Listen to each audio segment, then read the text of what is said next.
Hi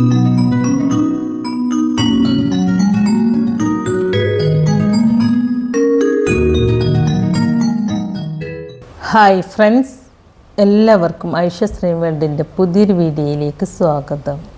ഇന്ന് നമ്മൾ തേങ്ങ അരച്ച നല്ല നാടൻ മീൻകറിയാണ് തയ്യാറാക്കിയെടുക്കുന്നത്. ഇതുണ്ടാക്കിയെടുക്കാൻ വളരെ എളുപ്പമാണ്. അപ്പോൾ നിങ്ങൾ വീഡിയോ സ്കിപ്പ് ചെയ്യാതെ മുഴുവനായിട്ടും കണ്ടു നോക്കൂട്ടാ. എന്നിട്ട് നമ്മുടെ വീഡിയോ നിങ്ങൾക്ക് ഇഷ്ടമാവുകയാണെങ്കിൽ ലൈക്ക് ചെയ്യുകയും ലൈക്ക് ചെയ്യുമ്പോൾ ഹൈപ്പ് ചെയ്യാൻ മറന്നു പോകരുത് കേട്ടോ.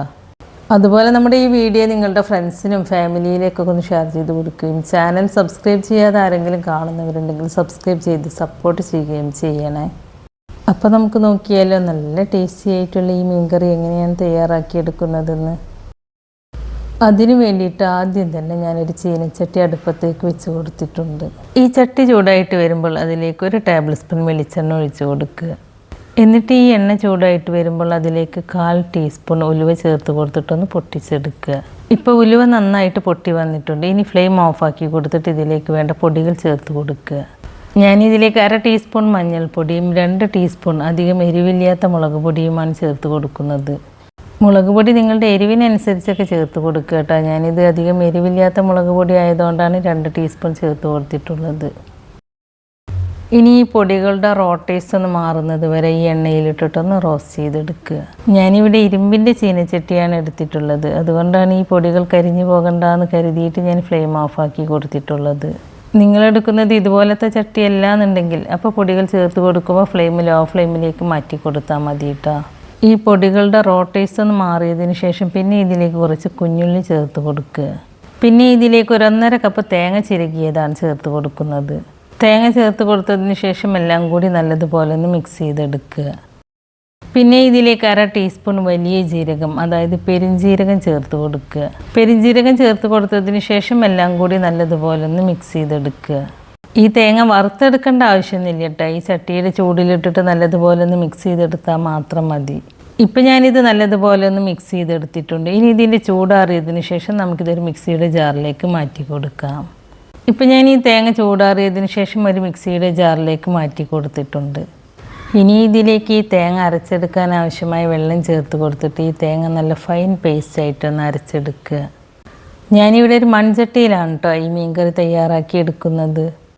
മീൻകറി എപ്പോഴും മൺചട്ടിയിൽ തയ്യാറാക്കുമ്പോഴാണ് കൂടുതൽ ടേസ്റ്റ് ഉണ്ടാവുക. അപ്പോൾ ഞാനിവിടെ ഒരു മൺചട്ടി അടുപ്പത്തേക്ക് വെച്ച് കൊടുത്തിട്ട് അതിലേക്ക് 1 ടേബിൾ സ്പൂൺ വെളിച്ചെണ്ണ ഒഴിച്ച് കൊടുത്തിട്ടുണ്ട്. ഈ എണ്ണ ചൂടായിട്ട് വരുമ്പോൾ അതിലേക്ക് 1 ടേബിൾ സ്പൂൺ ഇഞ്ചി വെളുത്തുള്ളിയും കൂടി ചതച്ചത് ചേർത്ത് കൊടുക്കുക. എന്നിട്ട് ഈ ഇഞ്ചിയുടെയും വെളുത്തുള്ളിയുടെയും ഒക്കെ ആ റോട്ടേഴ്സ് ഉണ്ടല്ലോ അതൊന്ന് മാറുന്നത് വരെ വഴറ്റിയെടുക്കുക. ഇപ്പോൾ ഇഞ്ചിയുടെയും വെളുത്തുള്ളിയുടെയും ഒക്കെ ആ റോട്ടേഴ്സ് ഒന്ന് മാറിയിട്ടുണ്ട്. ഇനി ഇതിലേക്ക് 2 മീഡിയം സൈസിലുള്ള തക്കാളി കട്ട് ചെയ്തതും 3-4 പച്ചമുളക് കട്ട് ചെയ്തതുമാണ് ചേർത്ത് കൊടുക്കുന്നത്. ഇനി ഈ തക്കാളി നല്ല സോഫ്റ്റായിട്ടൊന്ന് വഴന്ന് വരുന്നത് വരെ ഒന്ന് വഴറ്റിയെടുക്കുക. ഈ തക്കാളി നല്ലതുപോലെ അങ്ങോട്ട് വേവിച്ചിട്ട് ഉടച്ചെടുക്കൊന്നും വേണ്ട കേട്ടോ. ഇത് നല്ലതുപോലെ ഒന്ന് സോഫ്റ്റായിട്ട് വഴന്ന് കിട്ടിയാൽ മാത്രം മതി. ഇനി ഈ കറിയിലേക്ക് ആവശ്യമായ ഉപ്പ് ചേർത്ത് കൊടുക്കുക. എന്നിട്ട് ഈ തക്കാളി നല്ലതുപോലെ ഒന്ന് വഴറ്റിയെടുക്കുക. ഇപ്പോൾ ഈ തക്കാളി നല്ല സോഫ്റ്റായിട്ടൊന്ന് വഴന്ന് കിട്ടിയിട്ടുണ്ട്. ഇനി ഈ കറിയിലേക്ക് ആവശ്യമായ പുളി ചേർത്ത് കൊടുക്കുക. ഞാനിതിലേക്ക് അധികം പുളിയില്ലാത്തൊരു മാങ്ങ തൊലിയൊക്കെ കളഞ്ഞിട്ട് അത് കട്ട് ചെയ്തെടുത്തിട്ടാണ് ചേർത്ത് കൊടുക്കുന്നത്. നിങ്ങൾക്ക് വേണമെങ്കിൽ മാങ്ങയ്ക്ക് പകരം ഈ കറിയിലേക്ക് വാളംപുളി പിഴിഞ്ഞതും ഒഴിച്ചു കൊടുക്കാം. അതല്ല നിങ്ങൾ കുടംപുളിയാണ് ഉപയോഗിക്കുന്നതെങ്കിൽ അത് ചേർത്ത് കൊടുത്താലും മതി. ഞാനിവിടെ ഈ മീൻകറി പച്ചമാങ്ങ ഇട്ടിട്ടാണ് തയ്യാറാക്കിയെടുക്കുന്നത്. മാങ്ങ ചേർത്ത് കൊടുത്തതിന് ശേഷം നല്ലതുപോലെ ഒന്ന് മിക്സ് ചെയ്തെടുക്കുക. നല്ലതുപോലെ ഒന്ന് മിക്സ് ചെയ്തെടുത്തതിന് ശേഷം ഈ മാങ്ങ ഒന്ന് വെന്ത് വരാൻ വേണ്ടിയിട്ട് 2 മിനിറ്റ് ഒന്ന് അടച്ച് വെച്ചിട്ട് വേവിച്ചെടുക്കുക. ഈ സമയത്ത് ഇതിലേക്ക് വെള്ളമൊന്നും ചേർത്ത് കൊടുക്കരുത് കേട്ടോ. വെള്ളമൊന്നും ചേർത്ത് കൊടുക്കാതെ തന്നെ ലോ ഫ്ലെയിമിൽ വെച്ചിട്ട് അടച്ച് വെച്ചിട്ട് വേവിച്ചെടുക്കുക. ഇപ്പോൾ നമ്മൾ തേങ്ങ നല്ല ഫൈൻ പേസ്റ്റായിട്ട് തന്നെ അരച്ചെടുത്തിട്ടുണ്ട്. 2 മിനിറ്റിന് ശേഷം നമ്മുടെ മാങ്ങ ചെറുതായിട്ടൊന്ന് വെന്ത് വന്നിട്ടുണ്ട്. ഇനി ഇതൊന്ന് മിക്സ് ചെയ്തെടുത്തതിന് ശേഷം നമ്മുടെ അരപ്പ് ഇതിലേക്ക് ചേർത്ത് കൊടുക്കുക. അരപ്പ് ചേർത്ത് കൊടുത്തതിന് ശേഷം ഒരു മീഡിയം ഫ്ലെയിമിൽ വെച്ചിട്ട് ഇത് നല്ലതുപോലെ ഒന്ന് മിക്സ് ചെയ്തെടുക്കുക. ഈ അരപ്പ് നല്ലതുപോലെ തിളച്ച് വരുന്നത് വരെ ഇത് കൈവിടാതെ തന്നെ ഇളക്കി കൊടുക്കണം കേട്ടോ. അല്ലാന്നുണ്ടെങ്കിൽ ഈ തേങ്ങ പിരിഞ്ഞു പോവുള്ളൂ. ഈ അരപ്പ് ചേർത്ത് കൊടുത്തിട്ട് ആദ്യം നല്ലതുപോലെ ഒന്ന് മിക്സ് ചെയ്തെടുത്തതിന് ശേഷം പിന്നെ ഇതിലേക്ക് ഗ്രേവിക്ക് ആവശ്യമായ വെള്ളം ചേർത്ത് കൊടുക്കുക. ഞാൻ ഈ കറി കുറച്ച് തിക്കായിട്ടാണ് തയ്യാറാക്കിയെടുക്കുന്നത്. അപ്പോൾ ഞാൻ ഇതിലേക്ക് കുറച്ച് വെള്ളം മാത്രമേ ചേർത്ത് കൊടുത്തിട്ടുള്ളൂ. ഇനി നിങ്ങൾക്ക് ഈ കറി ഇതുപോലെ തിക്കായിട്ടല്ല കുറച്ച് ലൂസായിട്ടുള്ള കറിയാണ് വേണ്ടതെങ്കിൽ അപ്പോൾ അതിനനുസരിച്ച് വെള്ളം ചേർത്ത് കൊടുത്തിട്ടൊന്ന് ലൂസാക്കി എടുക്കുക കേട്ടോ. അപ്പോൾ ഞാനിതിലേക്ക് അരപ്പ് ചേർത്ത് കൊടുത്തതിന് ശേഷം ഈ കറി നല്ലതുപോലെ തിളച്ച് വരുന്നത് വരെ കൈവിടാതെ ഇളക്കി കൊടുത്തതുകൊണ്ട് നമുക്ക് ഈ തേങ്ങ പിരിഞ്ഞൊന്നും പോവാതെ തന്നെ കിട്ടിയിട്ടുണ്ട്. കറി നല്ലതുപോലെ ഒന്ന് തിളച്ച് വന്നതിന് ശേഷം ലോ ഫ്ലെയിമിലേക്ക് മാറ്റി കൊടുക്കുക. എന്നിട്ട് ഈ കറി അടച്ച് വെച്ചിട്ട് 2 മിനിറ്റ് നേരം കുക്ക് ചെയ്തെടുക്കുക.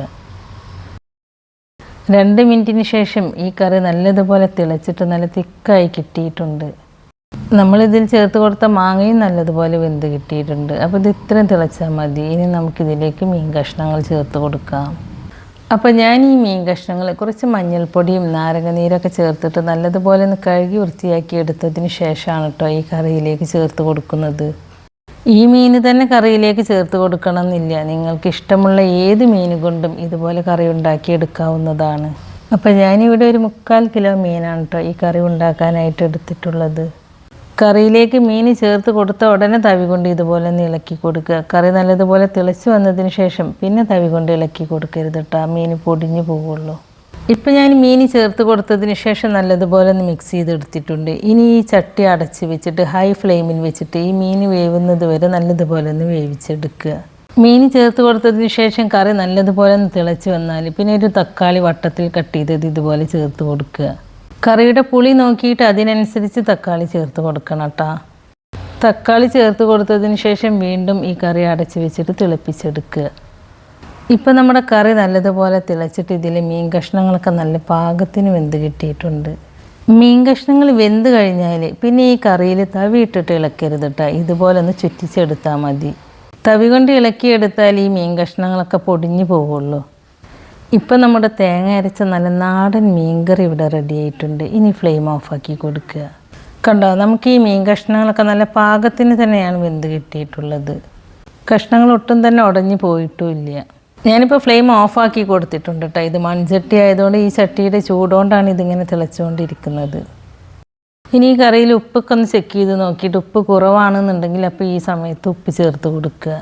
ഉപ്പ് ചേർത്ത് കൊടുത്തതിന് ശേഷം ഞാൻ ഈ കറി ഇതുപോലെ ഒന്ന് ചുറ്റിച്ചെടുക്കുന്നുണ്ട്. ഇനി നമുക്ക് ഈ കറിക്ക് കൂടുതൽ ടേസ്റ്റ് കിട്ടാൻ വേണ്ടിയിട്ട് കുറച്ച് വെളിച്ചെണ്ണയിൽ കുറച്ച് കുഞ്ഞുള്ളിയും കറിവേപ്പിലയും കൂടി ഒന്ന് മൂപ്പിച്ചിട്ട് ഒഴിച്ച് കൊടുക്കാം. അപ്പോൾ അതിനായിട്ട് ഞാനൊരു ചീനച്ചട്ടി അടുപ്പത്തേക്ക് വെച്ച് കൊടുത്തിട്ട് അതിലേക്ക് 1 ടേബിൾ സ്പൂൺ വെളിച്ചെണ്ണ ഒഴിച്ച് കൊടുക്കുകയാണ്. ഇതിലേക്ക് വെളിച്ചെണ്ണ തന്നെ ഒഴിച്ച് കൊടുക്കണം കേട്ടോ, കാരണം മീൻകറിയൊക്കെ വെളിച്ചെണ്ണയിൽ തയ്യാറാക്കി എടുക്കുമ്പോഴാണ് കൂടുതൽ ടേസ്റ്റ് ഉണ്ടാവുക. ഇനി ഈ വെളിച്ചെണ്ണ നല്ലതുപോലെ ചൂടായിട്ട് വന്നാൽ കുറച്ച് കുഞ്ഞുള്ളി ചെറുതായി കട്ട് ചെയ്തത് ചേർത്ത് കൊടുക്കുക. എന്നിട്ട് ഈ കുഞ്ഞുള്ളി നല്ല ഗോൾഡൻ കളറാകുന്നത് വരെ ഈ എണ്ണയിലിട്ടിട്ടൊന്ന് മൂപ്പിച്ചെടുക്കുക. ഇപ്പോൾ ഈ കുഞ്ഞുള്ളി നല്ല ഗോൾഡൻ കളറായി വന്നിട്ടുണ്ട്. ഇനി ഇതിലേക്ക് കുറച്ച് കറിവേപ്പില ചേർത്ത് കൊടുക്കുക. കറിവേപ്പില ചേർത്ത് കൊടുത്തതിന് ശേഷവും ഈ എണ്ണയിലിട്ടിട്ട് നല്ലതുപോലെ ഇളക്കിയെടുക്കുക. അതിനുശേഷം ഫ്ലെയിം ഓഫാക്കി കൊടുത്തിട്ട് ഈ കറിക്ക് നല്ലൊരു കളർ കിട്ടാൻ വേണ്ടിയിട്ട് 1/2 ടീസ്പൂൺ മുളക് പൊടി ചേർത്ത് കൊടുത്തിട്ടൊന്ന് മിക്സ് ചെയ്തെടുക്കുകയാണ്.